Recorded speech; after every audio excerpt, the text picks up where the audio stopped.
What is better for the children? To live with the toxic fighting parents or to peacefully separate?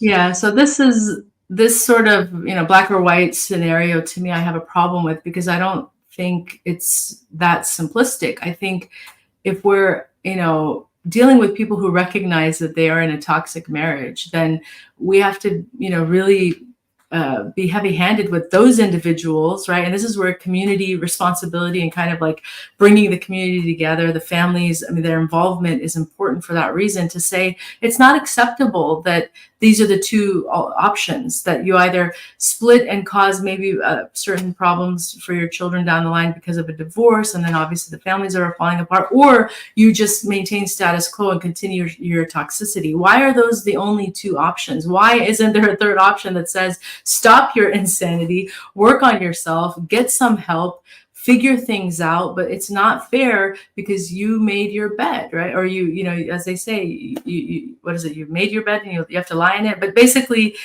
when you make a commitment to marry, you have to follow through. You can't be this self-absorbed person that forgets that this is an amana, a contract with Allah subhanahu wa ta'ala, to be in this bond with this person. They have rights over you. You have rights over them. Your children have rights over you. So it's not acceptable, I think, to just say, well, you can maintain the toxicity or you can split. No. How about you do right by this child who didn't ask for their parents to be toxic? How about you fear God? How about you wake up from your ghafla and your narcissism or whatever else is going on, and you remember that there will be a day where you will stand before God?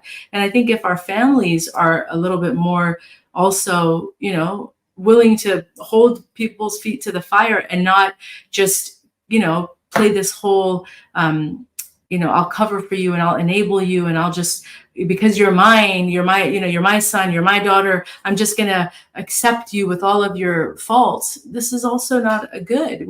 This is not our deen. Our deen, calls wrong out. Even against ourselves, we're supposed to be people that, that will speak the truth. So if it's your family member who's abusive, who's toxic, who's causing a lot of problems, please hold them accountable and don't let them get away with obliterating and destroying a family just because they're too nafsi to work on their problems. But put it out there that no, it's expected of you, especially if you want our support, that you do your due diligence to try to work on yourself. We'll help you, we'll support you.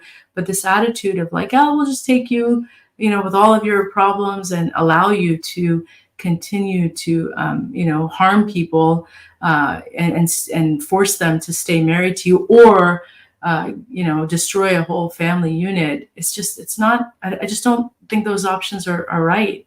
We have to do better.